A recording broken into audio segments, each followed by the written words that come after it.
You are listening to the Roberta Glass True Crime Report, putting the true back in true crime.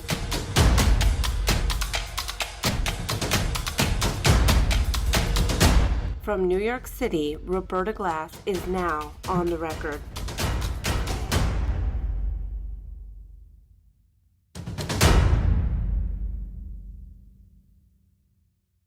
So thrilled to welcome back today's guest, Martin Preib. Preib is a police officer, writer, and author of 3 books, Burn Patterns, Crooked City, and The Wagon and Other Stories.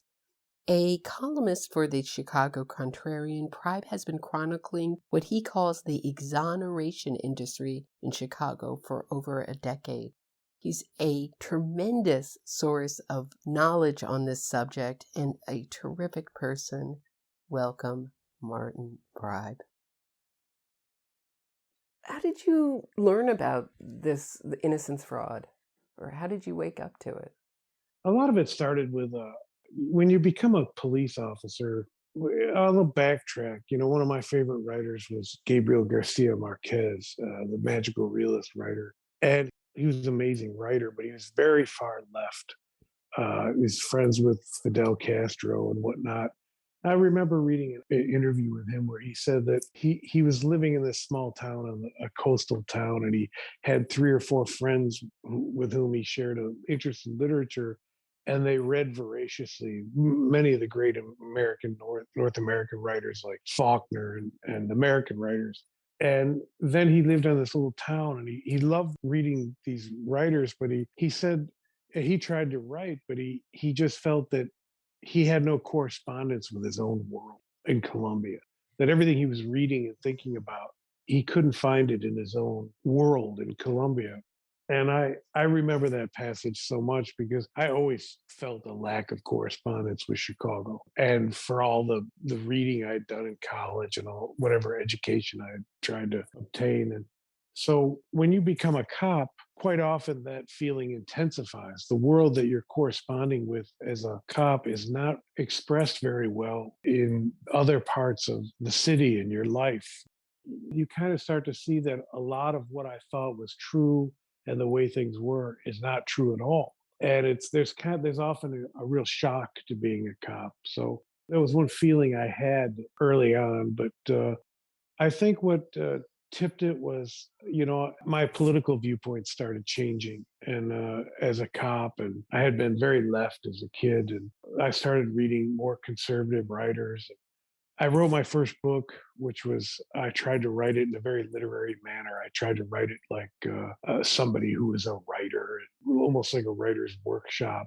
And I think I was trying to show people that, hey, I'm a writer. I know how to write. And I wrote it about hauling dead bodies to the morgue and meditations on that. And I wrote it. I didn't know how it would be received. But as I was finishing it up, the Burge trial, John Burge was a commander who has been accused of torturing all these confessions out of suspects, many or most of whom they claim were innocent. And he is the bedrock figure of the wrongful conviction movement. He is the foundation upon which it is all built. And early in my career, I live on the far north side. Chicago is very divided between north and south in many ways. I lived on the far north side, and I was transferred to the very far south side, right as when I became a cop first year or so. And that was Burge's old area. And I'd never even really been down to that part of the city. I knew nothing about it. And I was actually very nervous about going down there because I heard all these stories about Burge and his men. And I would be driving down there listening to the Burge trial. Burge was under indictment for lying about torturing people. And I was thinking, what happened down here? And, I don't want any part of anything like this. I want nothing to do with any kind of, abuse or racial coercion. I mean, the whole thing just made me kind of nauseous. I went down to the South Side. I worked down there for about a year. And I actually enjoyed working down there for the most part. It was very busy. But then I came back up north and the Burge trial started, and I'd finishing up my first book. And when you finish your first book, you don't know what to work on second. And I started reading these articles about these guys getting out of prison, and they just struck me as, based on police misconduct. They just struck me as like a lot of this doesn't make sense. There was one case of a guy who murdered four people was let out of prison. His conviction was tossed, and he eventually murdered a woman up in the suburbs. So I thought, boy, these are incredible stories. And so Burge was found guilty, and he had a sentencing hearing. And for some reason, I got up one morning and I went down to the federal building and I went to the sentencing hearing. And it was one of the most bizarre things I ever saw. The groups of people there, the way people were acting. I think I was the only cop there for the sentencing. And I didn't let anybody know I was a cop. And I walked up to Burge and I introduced myself and his family. And I watched, and Burge had been found guilty. And I got up there and he watched him get in front of a microphone and deny that the case that had led to his conviction was an arson by a guy named Madison Hobley, in which 7 people had died. And he got up to the microphone. He'd just been found convicted of perjury. And he said to the judge, I never met Madison Hobley. I never spoke a word to him. I never had any interaction with him.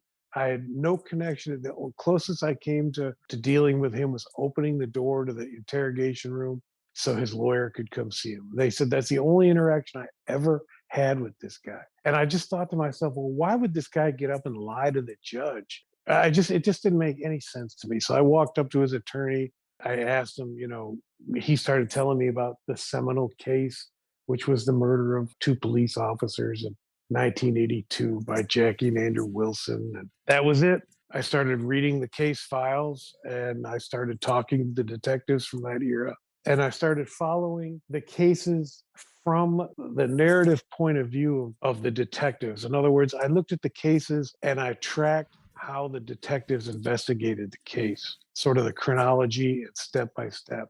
And this was an epiphany because when you looked at how the detectives investigated the case, you saw very clearly that so many of these cases were complete and total rubbish, and that the guys had gotten out of prison and been made millionaires. So I'll take this all full circle as the whole notion of magical realism is that the writers employ the fantastic to intensify the reality, to present reality in a more fuller and more vivid manner with the use of fantastical elements. And I had been under the spell of these writers almost all my adult life, especially an American writer by the name of William Kennedy. And so these cases presented me with the most fantastical story in the world that you could imagine. That a guy goes from being convicted vicious predator murderer to being a folk hero who's turned into a millionaire by the city. And I said, what could be more fantastical than that? And add to it, it's all a bunch of BS. When you say the way people were acting, which people and how were they acting? You mean at the federal court? Yes. Oh, it was so bizarre. People were like in little groups. Some people were chanting about Burge and some talking in the hallways. It was kind of had a celebratory, they were very happy that Burge had been found guilty. And there were a lot of very, very radical people there. You could tell extremely radical, politically radical people who an intense hatred of the police. And you could tell that this was the achievement they had been working for 30 some years. They had been trying to get Burge convicted from the early 80s all the way up until this trial was, I think, around 2010. And this opened the floodgates. And in the hallway just had like a circus-like atmosphere. It was just a new world for me. That's all I can say. And the Burge story itself is so fantastical. Well, once you bring up Burge, that's their buzzword. And, this was a terrible time in my life after this trial because, I still believed that he was guilty of so many of these atrocities. I mean, there was just so much coverage and so much media. I spent about 6 months to a year in this very dark cloud. I would go to bed at night and say, why are you so compelled to figure this out? And these are horrible, horrible accusations. And there were many times I actually gave up. I said, I'm going to stop even going down this road because The moment I started looking at the Burge cases, my writing career, I had this wonderful reaction to my first book. But once you write about Burge in any way that's doubtful about any of his cases, you're like shunned. So I would say, no, I'm not gonna look at these cases anymore. I got to get out of this. I can't figure it out. But I just couldn't. So what I did was I said, well, I'm gonna find a case. I heard about this Anthony Porter case, the guy who had 1982, another double murder. He was convicted of murdering a couple in a park, and he was a bad news guy. He was an extremely violent guy. Every cop knew about him. Everybody in the neighborhood was afraid of him. And he had been sentenced to death for the murder of these people. But then these Northwestern investigators came forward and said, oh, no, it was a different guy, L. Story Simon. So I started hearing about this case. And what attracted me to this case was the fact that it was not a Burge case. It did not take place in the area where Burge worked. It was not Burge detectives. It was completely separate. And there was overwhelming evidence that this guy, Porter, he was let out of prison on death row. Media hysteria. They got another guy to confess to the crime. That one was very clearly that something so untoward and something so wrong had taken place. It would be better to write about this story, Porter, than to rehash all the Burge cases one by one. And so I diverted my attention to a non-Burge case and dug into that. And that's the case upon which I wrote my second book called Crooked City. And as I wrote about that independent case, one thing I learned about the detectives in that case, the Porter cases, they put all their energy into demanding that the city fight Porter's civil lawsuit. And one of the things that compelled them to do that was they saw what was happening to the detectives who worked under Burge. And their perception was that if you get dragged into the mud on one case, a whole bunch of cases necessarily unfold against you. And so they knew if they didn't stop this Porter mythology in court, they believed they'd be spending the rest of their retirements, the rest of their lives under constant deposition and accusations and papers. And that was a central reason why they fought and won the civil lawsuit. And Porter lost. It didn't get a dime. So can you explain what that civil lawsuit? So the Anthony Porter, All Story Simon, we've done an episode on it. I frequently bring it up. It's the subject of your excellent book, Crooked City, the documentary A Murder in the Park, which you had something to do with behind the scenes. And basically, the Innocence Project, the Medill journalism students, framed an innocent man in order to get a guilty one, Anthony Porter, out of prison. That, in my opinion, should have ended the Innocence Project. How did you get the press to pick up on that?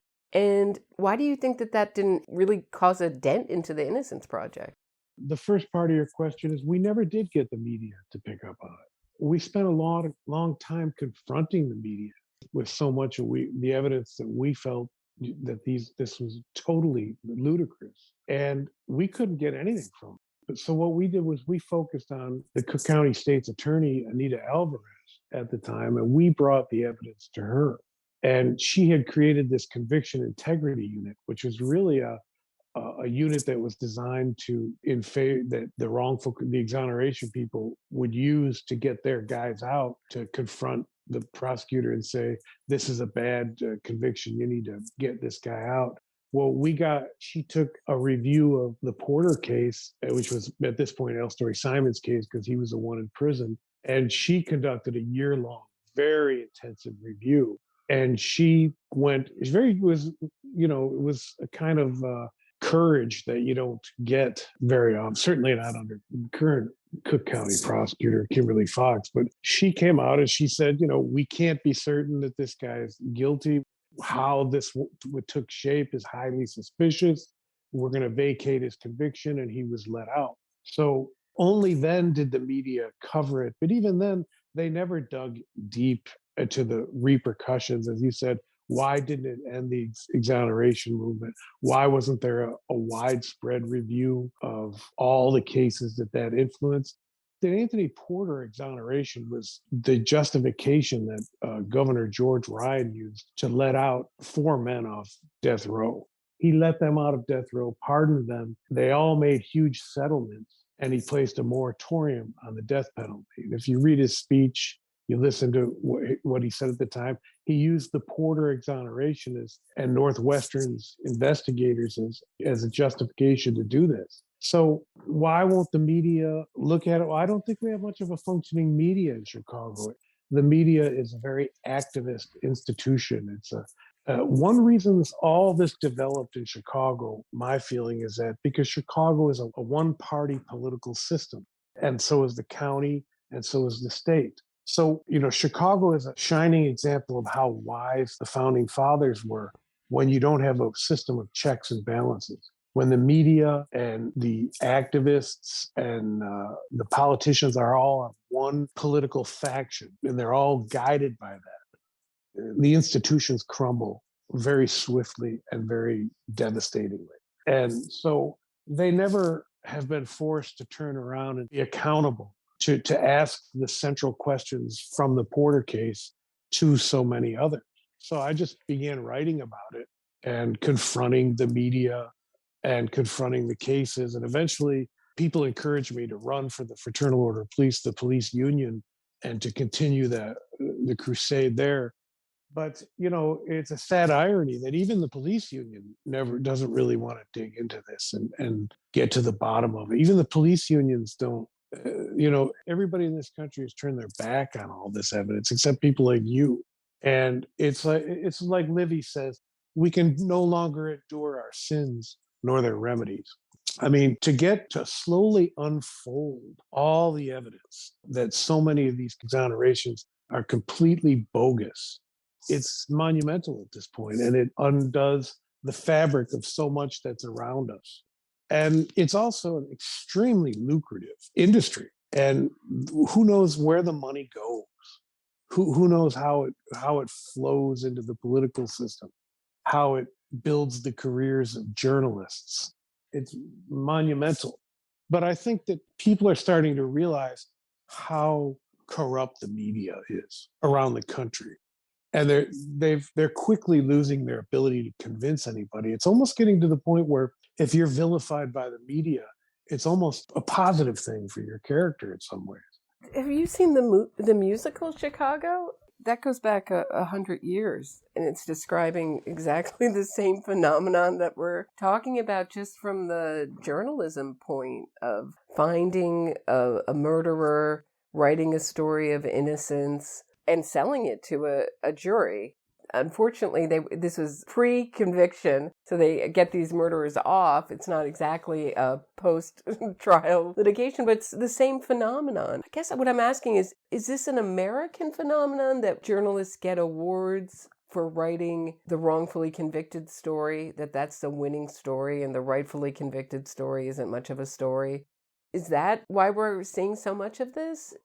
That's part of it. I mean, a lot of journalists have won awards and built their careers on these cases. But, in the course of writing Crooked City, I came across this book. I don't have the title in front of me, but there was a historian from Bowling Green. And one of the fundamental events in the history of Chicago was the Haymarket bombing, in which these anarchists were rounded up by the police after a bomb was thrown that killed, I forget how many police officers in the 1800s. It was right at the time when there was huge battles between capital and workers, and many of the workers were joining the socialist organizations and communist organizations.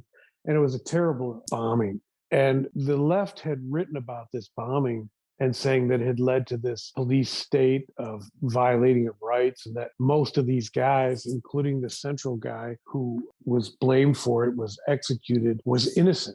Well, this writer had discovered a whole plethora of documents that had never been found before. And he wrote a book very convincingly arguing that, no, actually the police went out of their way to make sure that the right guys were caught and were convicted. They let a lot of guys go who they still thought were involved, but they couldn't prove it. And this writer ran into the same thing. No one wanted to hear about it. So this notion of wrongful conviction It's in the DNA of the city. And then you couple it with the horrible history of racism in the city, in which so many people were horribly abused by the system because of their skin and, rounded up, treated badly by the police. And, so that's a part of it as well. But then, you look back at, I think it's Leopold and Loeb, the guys who sold the secrets to the Soviets, for like 60, 70 years they maintained that they had been framed by the federal government. Are you talking about the Rosenbergs? The Not Leopold. Rosenbergs. I'm sorry. Then, about 10 years ago, when the oldest one of them died, before he died, he said, "Yeah, we did it. We sold we sold." So that they kept this lie alive that the government was framing them. The left is very good at preserving lies and pushing them, and this is more akin to a media from a one party Politburo or a Soviet satellite state.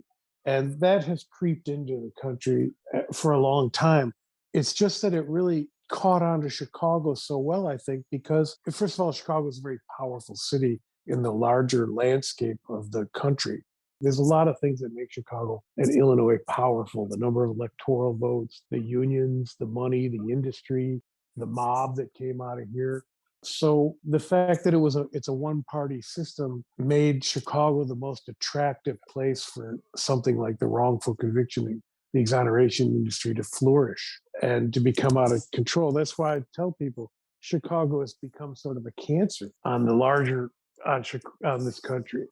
You have to understand this. Obama was a community organizer on the south side of Chicago the entire period that the Burge mythology was being built. And not just the Burge mythology, but the exoneration movement was being built. And I believe that the politicalization of the Justice Department that we're seeing now and that we saw under Trump and even before Trump was an example of bringing the sort of Chicago style of corruption to the federal level. And the checks and balances that the Department of Justice would have on the chicanery and the corruption of the wrongful conviction movement with Chicago is gone. It's gone. I don't imagine for a second that Garland or Eric Holder or Loretta Lynch would have ever for a second come to Chicago and dug into these cases. They just won't. It'll never happen. And this is what has allowed this movement to completely explode. And that all took place under the Madison Hobbler. That's a long, long story. But the checks and balances in this country are quickly evaporating. You see, the left and the Democrats want to destroy the opposing party. They want it eliminated, because once you can eliminate the Republican Party, the alternate party, you're pretty much free to do whatever you want.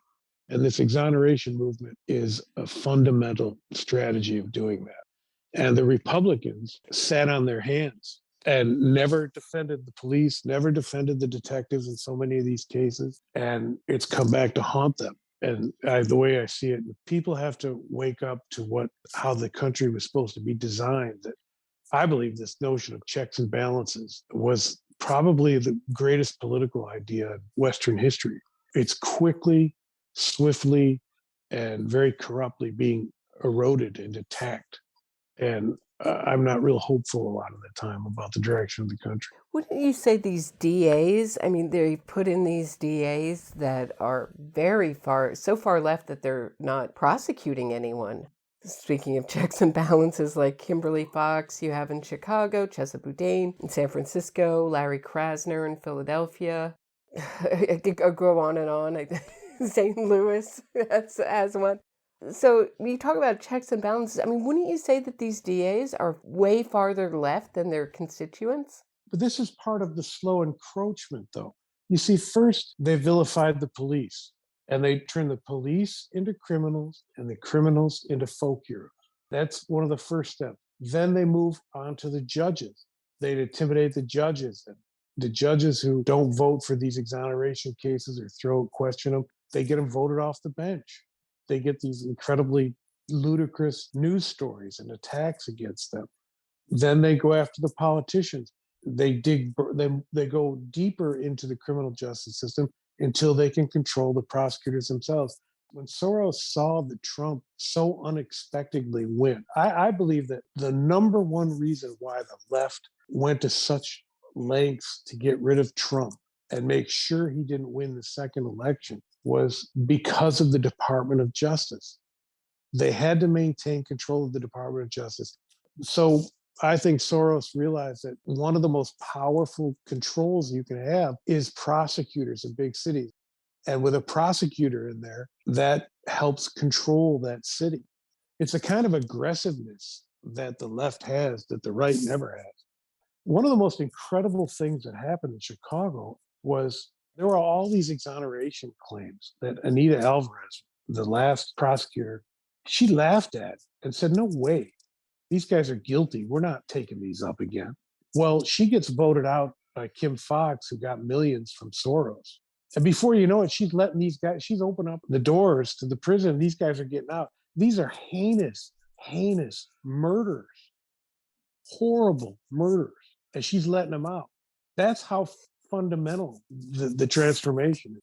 So you were on Tucker Carlson's show talking about Chicago, the rising crime problem in Chicago.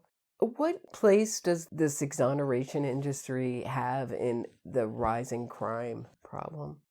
It's the core, because the exoneration industry is the one that they use to constantly claim police misconduct and to push for what they call police reform. And police reform takes many different forms that make policing even more difficult and put cops get thrown under the bus just for doing their job. They can get fired, they can get indicted, everything they do, they can be sued. And the exoneration industry drives those programs, drives that mythology. They need a justification to constantly claim systemic misconduct, particularly racism by the police. The exoneration industry has provided that. Kimberly Foxx, anytime she talks about her position, she talks about the history of police misconduct and coercing false confessions. That is the fundamental rhetoric upon which they build their claim. Now, there's no doubt there's bad cops, and there's no doubt that there's incompetent cops, and there's no doubt that there's cops who shouldn't be on the job. But I think the corruption in the media is 100 times worse than the corruption in the police department. The coverage of this Nevis Coleman case, the coverage of the Madison Hobley case, the Anthony Porter case is so egregious by these reporters and news outlets. I think a cop who loses his temper or in the heat of the moment fires and maybe shouldn't fire. And there's been some real bad cops. And the thing is, you don't want this movement to make you as jaded as some of the people in the movement are. And I don't know every Burge case. I don't know if guys were abused. Probably, certainly a lot of people have been abused. And in that era. But I have to look at case by case. And that's all I do is I try as much as I can to stick at the evidence and go case by case. I think there have been wrongful convictions. There's this guy named Rodriguez, one of the Guevara cases. I think there's very powerful evidence that he did not commit a murder. I think there's one or two others that I can't think of right now, but Are those Innocence Project cases? Rodriguez was, yeah. But I don't believe their narrative that the accused detective Ray Guevara was the reason he was wrongful. I think if you look at that case, there were bad mistakes made at every level, from the police to his attorney to the prosecutor to the judge. I think that it was this series of missteps. So I don't believe that the narrative of the case that was presented in the civil court. And I've come to believe that the central Burge cases that I've looked at are false. And, I don't think Burge tortured Andrew Wilson. I don't think anybody tortured Madison Hobley. I could go on and on with the list, but that's as far as I'm willing to go. I don't want to live with the fact of ever defending somebody just out of bias or passion that did abuse somebody. It'd be a terrible thing to do is put somebody in prison for a crime they didn't commit. It doesn't get worse than that, The basis of the Burge claims, to me, as someone who's lived on planet Earth this long, are just too fantastical, which is that he had a torture machine, an electronic torture machine that nobody ever saw, that he threw into the water somewhere, and that he only beat up people in ways that didn't leave marks, and that these same people who are claiming that they were beat up into a false confession were also filling out forms saying they were treated great. So it's just hard for me to believe. Um, who is Ricky Shaw, and what was his opinion on the Burge claims? Well, Ricky was a hardcore El Rukin, Black P. Stone gang member. He made the top elite of the gang. I forget what it's called, but to be in this top elite, you had to prove yourself. He was a hardcore gang banging guy, violent guy, and he got busted for a bunch of robberies and whatnot. And he got a real stiff sentence. He got like 20 years, I think, or something. Anyway, he claimed when he was in prison that he wanted to come clean and help kids. And so we were put in touch with him, and he described how it was his job in the prison to seek out guys who had been convicted as a result of Burge and his men investigations and to counsel them on how to claim that they were coerced and tortured and whatnot. And he spelled that out in the interview we did. And we put that out there when we were working on the Porter case to show that there's this very strong alliance between a lot of these radical anti-police activists and the gangs and the prison system, and how the detectives in the Porter case are right. Once you're accused and you get a settlement, or you're indicted or whatever of abusing a suspect, immediately the word goes out into the prison, and they start looking for other people who will start claiming the same thing. So when you get 4 or 5 of these guys claiming the same thing, the attorneys turn around and say, well, there's a pattern in practice here, that this will be their key, this will be one of their key arguments. And the media will say, their articles are filled with, well, these detectives who've been accused of doing this in 5 other cases, and then they'll list the 5 other cases.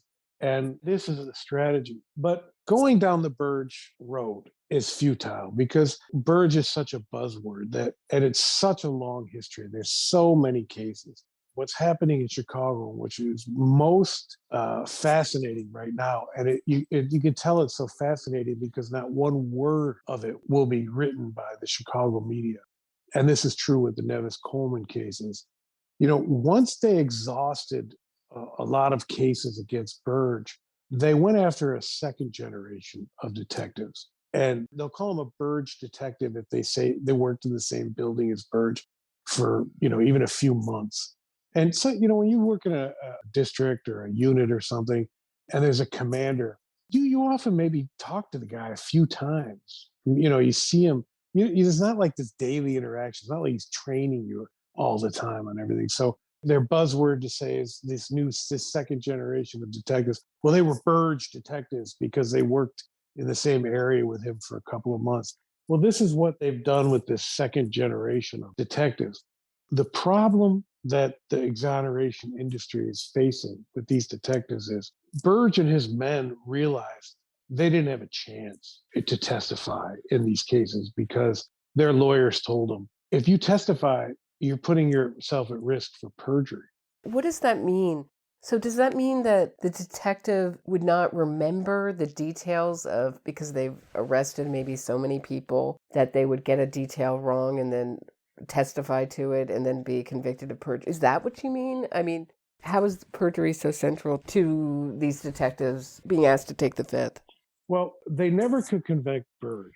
They tried for decades to convict Burge, and they couldn't. They got a special prosecutor to review his cases, and the special prosecutor said, "Yeah, we think that there was some abuse in some cases, some of these cases." And they said, "Aha! So you need to charge Burge." And they said, "Well, the statute of limitations is there," and they were furious. So Burge wrote in an interrogatory once. He was asked if he had about abuse and he denied it. And so they charged him with perjury based on that denial. This was 20 some year, I don't know how many years, decades past the incident. And with this perjury, they were finally able to get a criminal indictment against him and a conviction and put him in prison. So detectives and their attorneys said, well, just plead the fifth.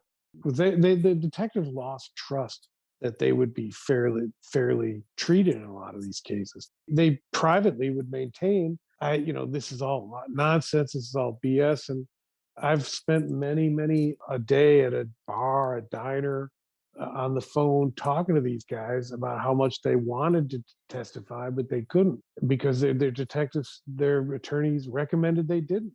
And they're in their 60s, 70s, they're in Florida, they're in Arizona. They don't trust the criminal justice system in Chicago anymore. That's how bad it is. Yeah. However, in the second generation of detectives, for example, the ones who worked the Nevis Coleman case, these detectives are not pleading the fifth. They're testifying in case after case after case. And this has become a real problem for the exoneration industry. In particular, the detectives on the Nevis Coleman case have been accused in a pattern of practice cases since about 2001, when the Tribune wrote a ridiculous series attacking these detectives. And cops even have a verb for it. They got burged. And since 2001, these detectives have been accused. They were in the Inglewood 4 case and many cases that have been settled. And these detectives did not want the cases, and so they were furious about the Inglewood 4. The detectives in that case wanted the city to go to trial, the city attorney, but they didn't have the right to demand that they go to trial. But they're not pleading the fifth. And because they're not pleading the fifth, it looks like these cases, several of these cases, are going to trial. And this will be one of the first times that these cases go to trial where the detectives are going to take the stand. And this, I think, is one of the reasons. You couple this with the fact that the city attorneys deposed the top prosecutors in Fox's administration. And these are attorneys hired by the city. These attorneys said in their motions that these top prosecutors themselves, after reviewing the case, did not think they were innocent. So this is a problem.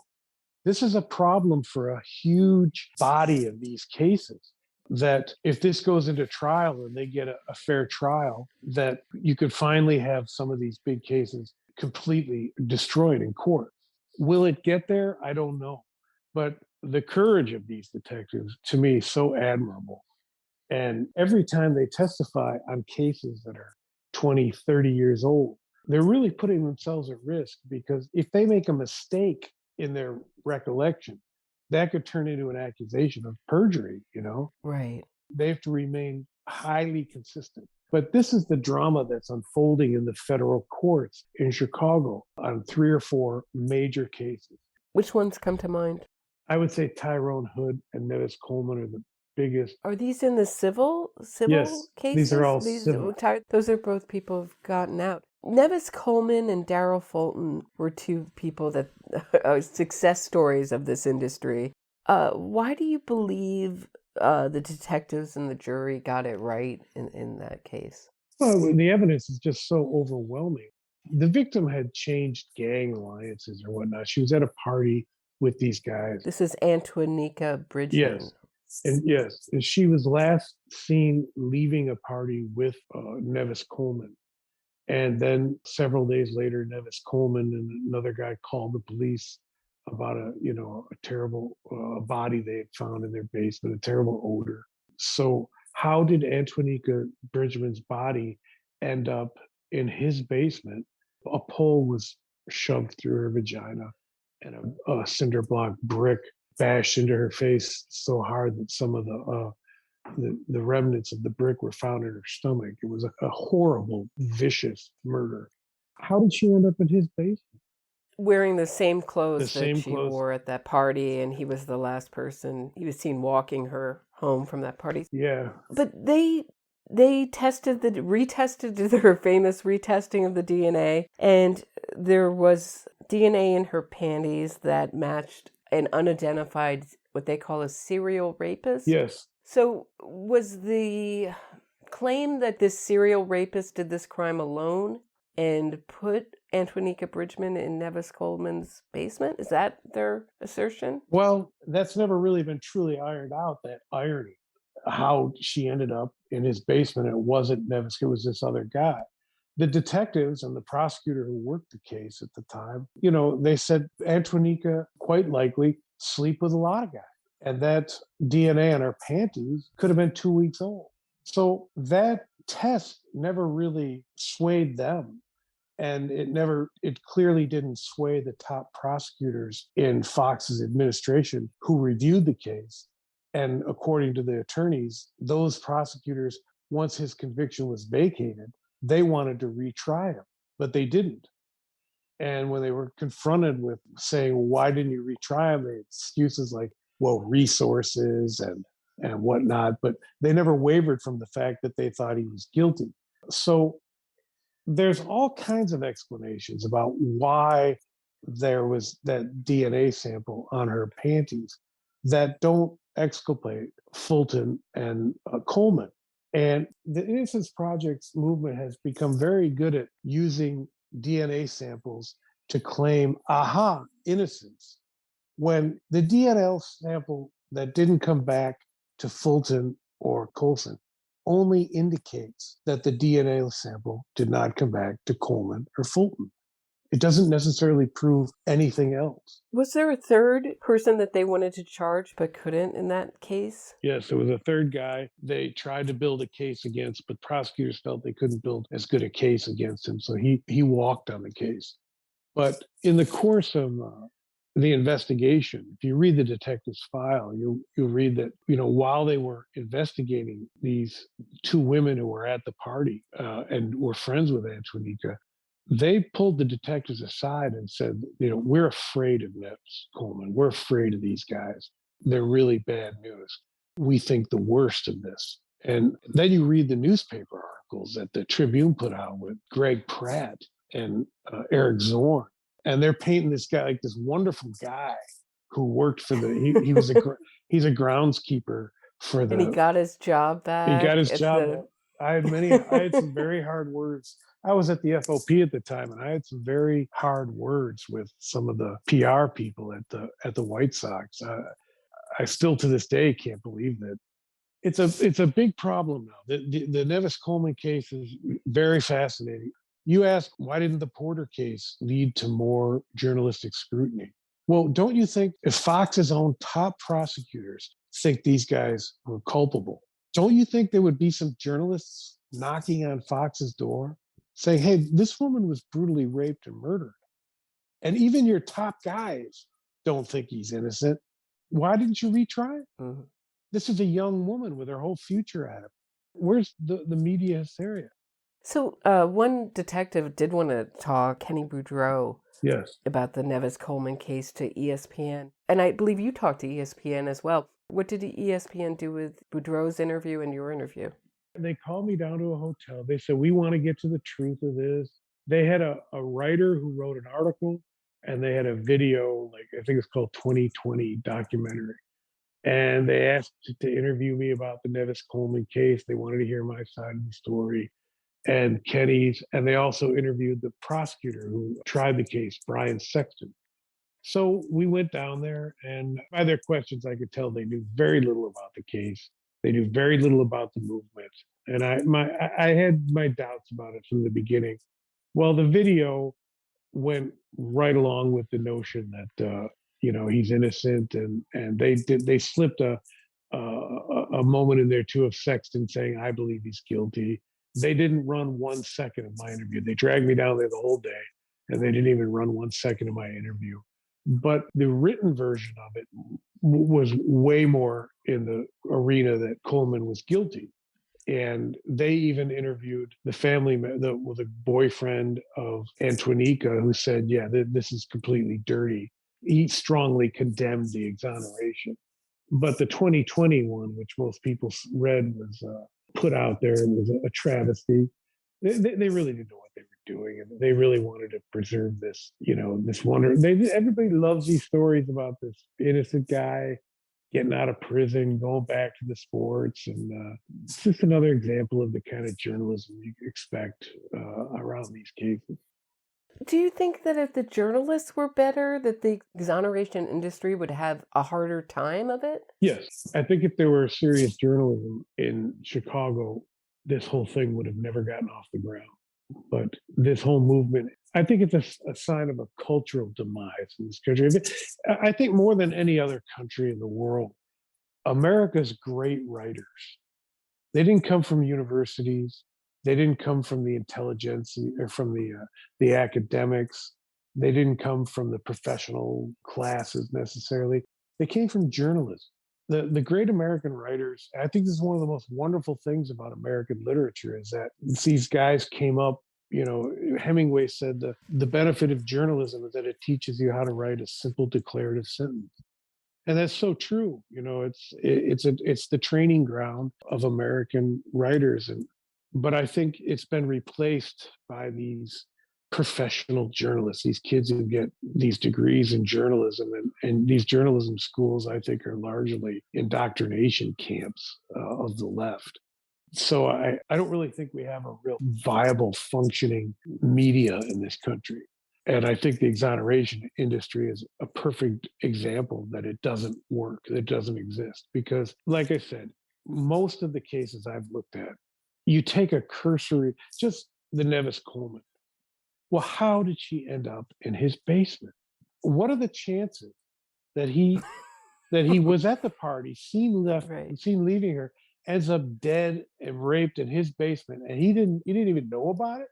Some other guy did. What are the chances that this guy grabbed Antonica and just picked a place to rape and kill her and happened to be that's what is that, 1 in 5 billion or something? Who knows?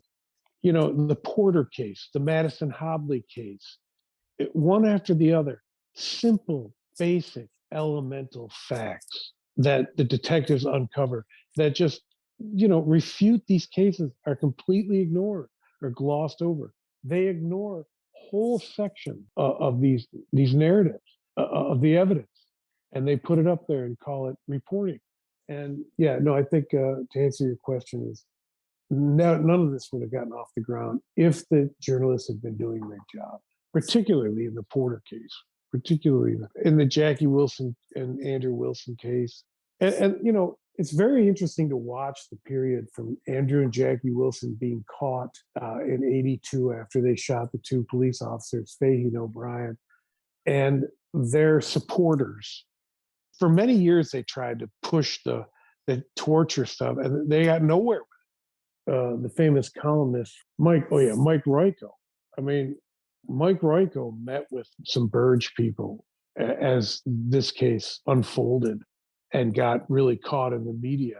And Royko wrote a column saying, I don't buy this. I don't buy that this guy, I don't buy his claims. I don't buy Andrew Wilson's claims. Well, I've talked to many people who told me he became like person non grata in the newsroom for writing that. And it was kind of the beginning I think that was the beginning of the end of Fair Voice. But you look in Chicago on these cases across the entire platform of media, print media, broadcast, everything. The whole world of media will not question so many of these cases, even though the prosecutors who work the case, the attorneys who are representing the detectives, so many people familiar with the cases believe that they're completely bogus, despite this whole world of people out in the city who aren't buying these exoneration narratives. You will not find one media entity giving voice to it. In fact, what they do is ridicule them. Look at me. Look at Bill Crawford, a stellar journalist who took up the Porter case. They attack the messengers, but they love the word diversity. Where's the diversity of voices on these cases? They don't want a diversity of voices, certainly not in my experience. What is innocence fraud? How would you describe innocence fraud? I would say it's the process by which convicted killers and convicted offenders of heinous crimes abuse the legal system to obtain their release from prison and often pursue a civil lawsuit against the cities and the detectives who led to their prosecution. What I was really not expecting with my podcast is to have people on who've been involved on the other side of these frauds, and they always think it's a one-off. Like that somehow the case that they were on is an anomaly. That this was just sort of a one bad experience and not kind of a part of a larger movement or a larger, bigger fraud? Why do you think that is?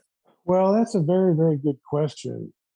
I think you're starting to see around the country people starting to see that this is a movement, that this is an industry, but it's kind of late in the game, and they've already burrowed so deeply into the institutions to keep it going that I don't know if you'll ever really truly stop it. But they do it because they're so isolated. They're very good at what they do. If you look back in the late 60s, the radicals who were at war with the police, it was pathetic. They were having demonstrations downtown Chicago. They wear football helmets and shoulder pads and running around, throwing Molotov cocktails and breaking and setting things on fire. And they saw throughout the 70s that that wasn't working, and people didn't want it, and nobody really wanted it. So, I mean, they really honed their skills and honed their strategy, learned how to work within the system, to destroy the system. And while they did that, the rest of the country, they didn't pay attention to what these guys were doing. And they were moving into three fields. They were moving into the law, education, and journalism. And they moved to control the means of communication. That's the fundamental tactic they use. They use the means of communication, the media, the journalism schools, and the law. And they are able to push their message relentlessly because they're so adept at controlling communication. And technology has helped them a lot with this. So people around the country feel isolated. They feel that, oh well, this exoneration in Oklahoma is this is a terrible thing that's happened here. They don't see that the method used to get this guy out in Oklahoma mirrors exactly what happened in 50 other cases in Chicago and 20 other cases in New York. Almost all these big universities now are opening up the Center on Wrongful Conviction and the Innocence Project, and they get these students who are 18, 19 years old, know nothing about the law, know nothing about investigation, know nothing about the police, really don't know anything about the Constitution.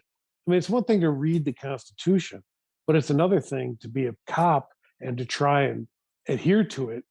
And it will always, say, can I go into this building right now? Do I have the right to go into this guy's apartment? Do I have the right to stop this guy? Is this constitutional? Do I have a right to ask this guy questions? Cops have to think, they have to have that question going in their mind all the time. How, is this legal? Is this constitutional? You got 18, 19-year-old kids running around with these professors investigating major crimes. Investigating solved crimes in a different way to get somebody out. These students, they're like a major army in this movement. And there was an interesting decision by Judge Diane Cannon that you've written about, that she said that student journalists are not acting as investigators. It's a 2011 decision. And they sort of brought up this idea of judge shopping. I mean, they're just like free labor for the Innocence Project. It's never really talked about as all these interns that they use. Yeah, they made Socrates drink the hemlock for the charge of corrupting the youth. And I just think that the wrongful conviction movement is filled with the corruption of youth. They get these kids involved in things that are terribly dark. And Anthony Porter should not have gotten out of prison. Should not have gotten out of prison. And some of these guys who have gotten out have committed some pretty bad crimes after they got out. Jackie Wilson was arrested last week for allegedly beating a woman. This is the gentleman who killed 2 police officers in 1982. He was convicted of his role in that. Yeah. So now he's beating a woman. Do you think that will end this movement if there's enough reoffenses? No. Enough of these people reoffend? No? Look at the skyrocketing crime in cities around this country, particularly Chicago.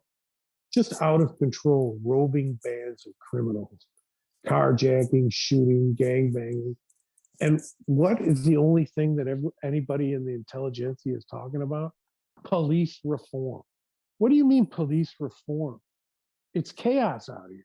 But they don't want prisons either. They want prison abolition, and some of them want the abolishment of the police. So where does that leave us? Where do we send the murderers and the rapists? To these guys' house? I mean, I guess what you're saying the end goal is that it's total destruction of society. I think that is. And is it sort of like might is right? Because that, to me, seems to be the philosophy of this movement. I have the money, I have the army, I push my will on and get it done and get paid for it too. So is it money or an ideology pushing the movement forward? Well, it depends on who's involved. For some people, it's the money. For some people, it's the ideology. But I think at the very core, the evil of it is a war on the system. It's if you look at Marxism and socialism, it's a utopian philosophy. Every communist movement starts out believing in this wonderful vision of where we're going to go. And to get to where we need to go, we have to employ whatever we need to employ to get there. The ends justify the means. But after a while, you never really get to that vision. You never get to that utopian thing. So what becomes the operating factor is just the destruction itself, and destruction and control. So I think right now, they're just focused on really attacking American cities. Chicago is one of the focus ones. And it's become attack and destroy in and of itself. What is the law firm Lovey and Lovey, and what is their place in this movement? Well, I have to be careful because these guys are all litigious, but Lovey and Lovey is probably the most powerful wrongful conviction law firm in the country. And they're central players in a vast landscape of these cases. I believe they're involved in Nevis Coleman as well, and Tyrone Hood. In the civil cases where they sue the city for the wrongful conviction, quote unquote, they represent them in the post-conviction hearings, all along the way. They've already gotten so many hundreds of millions of dollars. It's unbelievable. And so I guess you're so central to this All Story Simon, Anthony Porter story. The number one question I get about that is what happened to David Protest? He's been quiet. He's an older guy, but you don't hear from him much anymore. He's just become kind of quiet, and he's not. I haven't seen him in the media or anything. He's just been they never dug into all the cases he worked. And, even some of his cases are flying, I mean, he was involved in the Stanley Rice case, and Stanley Rice went to trial and won $5 million for the vicious rape and burning of a victim. So many of his cases are still flying in the courts. There's nothing happening with him that I know of. So what are you being sued for?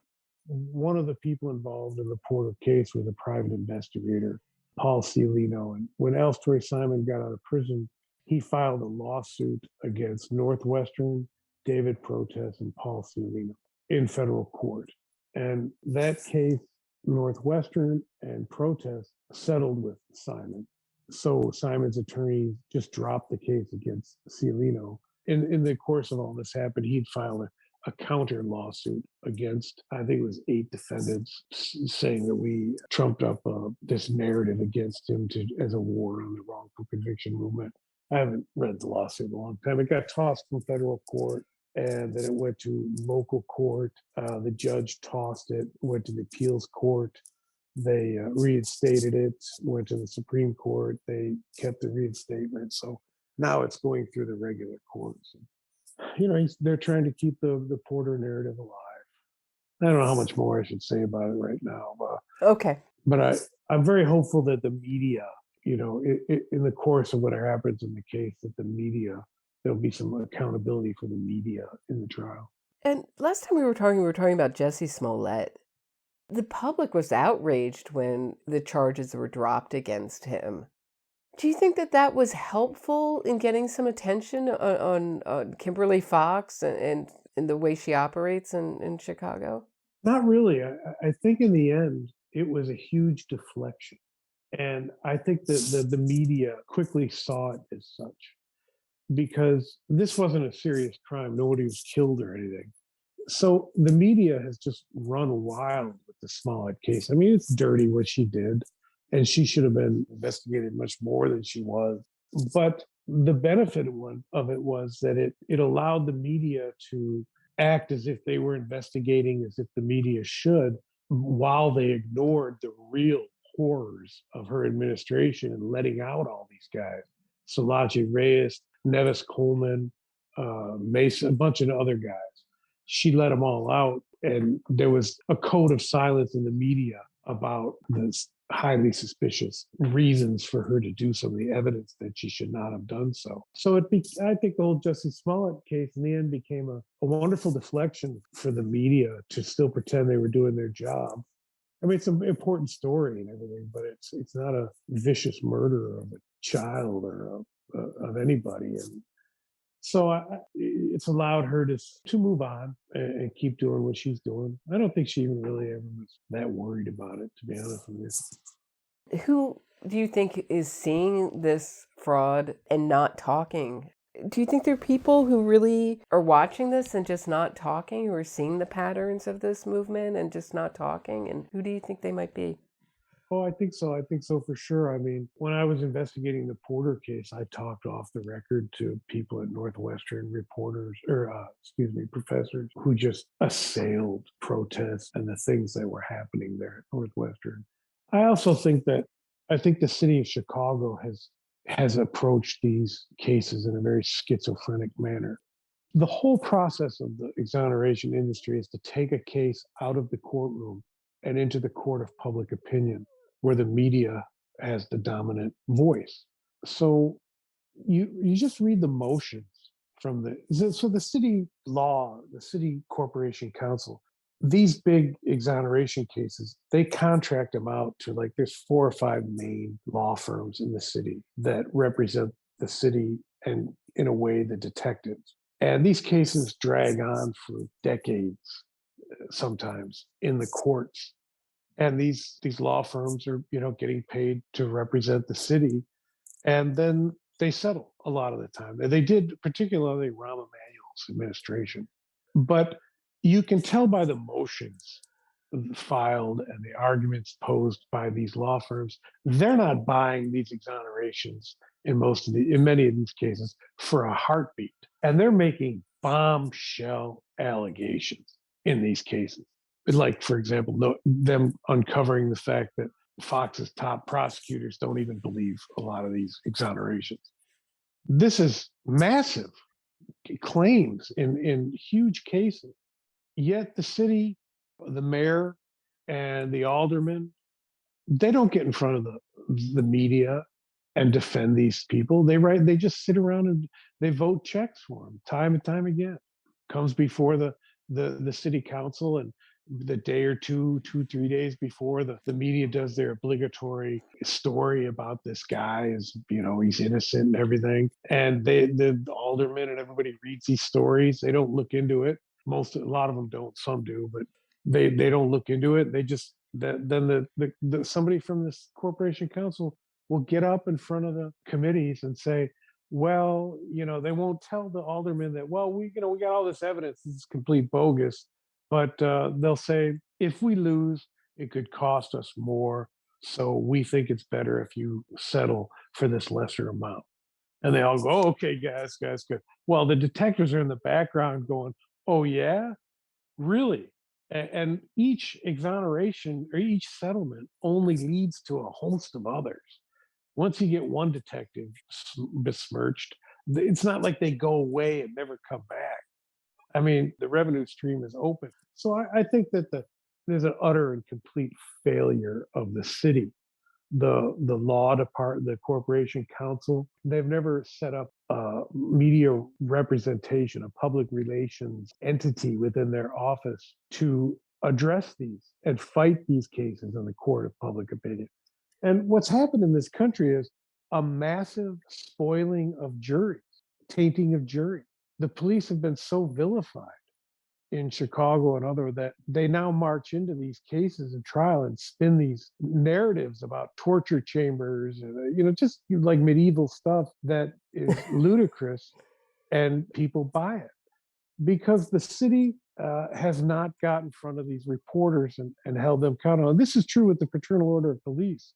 To this day, boggles my mind that the police unions have not got out, set aside the police unions end up one way or another spending a lot of money defending these cops in other arenas outside the civil lawsuits. Some get indicted, some go through many venues. It would take a while to explain. So that the unions shell out a lot of money in legal defense for these guys, and they're going to shell out a lot more as this movement intensifies. They have the opportunity in Chicago to fight this, and they've had it for 20 years. The union just put their head in the sand. They just don't have the wherewithal. They don't have the skills, the knowledge, or the guts, to be honest with you, to fight these cases and to fight for the truth. They won't confront the reporters on a daily basis. And that's what you need to do. You need to confront the reporters. This is a media battle. This is a battle over a message, and it's a battle over a narrative. In my experience, I mean, I find that when I bring up this subject, it's, for example, I was talking to Lisa Bloom at the Maxwell trial, and she was asking me what my podcast was about. The minute innocence fraud was mentioned, it was like the taboo. It's a very taboo subject. Oh, very much, yeah. It doesn't make you more popular, that's for sure. There aren't many benefits to talking out about it. What do you think the future of it is? Is it just going to get bigger and bigger, and we're just going to have more and more murderers and rapists out on the street becoming millionaires, taxpayers, paying out more and more settlements to these people? I think so. I'm not sure it can be stopped, but I'm starting to feel like we're heading towards civil war. It's not civil war, but so much a civil strife. And I believe if you want to save this republic, you have to roll up your sleeves and get to the bottom of this movement. And that's only going to happen on the right. And I don't think much of the right is ready for this fight, but I think that they could be. I just think everything in the country is in a very, very dire condition. It's bad. And people need to, people who want to live in a republic, a wonderful republic, in my opinion. When I was a kid, I was filled with the cynicism and anger against the system. I think I wasted a lot of my life in that delusion. But I think that fighting the exoneration industry is fighting to save the republic. I agree. And I think it is fighting to save social justice. I agree. And I think it is fighting for the notion that everybody here is equal before the law, regardless of their race. I think it's the fulfillment of the Constitution. And I don't think it's white supremacy or racism or any of that stuff. But what's going to happen? Who knows? I mean, wouldn't you think that would be good news, though, to people that our legal system isn't that bad? Would you hear a number like the National Innocence Project says that we've exonerated, and I think Anthony Porter is in that group, we've exonerated 375 wrongfully convicted people. Wouldn't that be good news in some way that our legal system isn't making that many mistakes? What I'm trying to get at is that this is such a bummer, this story, that we're making murderers and rapists millionaires, that there's a whole sort of massive fraud out there. I consider it the biggest fraud in America right now that nobody's talking about, or very few people are talking about. So, I mean, wouldn't some of this be uplifting to people? It just seems like when I tell people that I think our legal system is pretty decent. I'm saying it's perfect, but decent. Wouldn't that be? Why is that so unbelievable? And why is it more believable that there are so many cops with tunnel vision? What is it? Tunnel vision cops coercing false confessions, all white juries. I mean, these are the big buzzword phrases that come to mind right now. I mean, why is that easier to believe? Well, you're asking me personally. I think it's the nature of democracy or a republic is that it's a tough form of government, and it gives people free will, and it places a lot of burden on people. And because it guarantees so much freedom, and I think it naturally lends itself to political radicalism, of utopian radicalism, like Marxism and simple solutions. And because of our history, I mean, we do have a terrible history, a terrible, terrible history of racism.